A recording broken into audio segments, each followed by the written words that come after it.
பிள்ளை நாராயணா நாராயணான்னு சொல்கிறான். ஹிரண்யகசிபுன்னு சொல்லுன்னு குரு சொல்லி கொடுத்துட்டே இருக்கார். பிள்ளை சொல்ல மாட்டேங்கிறான். நாராயணான்னு தான் சொல்லி கொண்டு இருக்கிறான். அப்பாவுக்கு கோபம். எங்க காட்டு அந்த நாராயணனை பார்க்கலாம். நீ ஏதோ திரும்ப திரும்ப சொல்றியே, இங்கு இருக்கிறானான்னு கேட்கிறார்.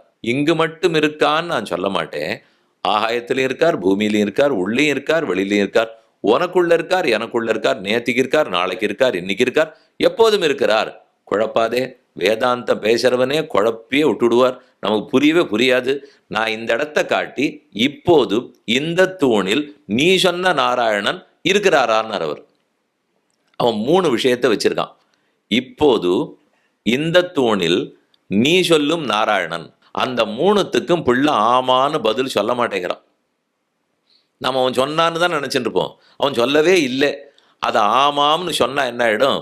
இங்கு மட்டும்தான் இருக்காருன்னு ஆகும், அங்க இல்லேன்னுவோம்.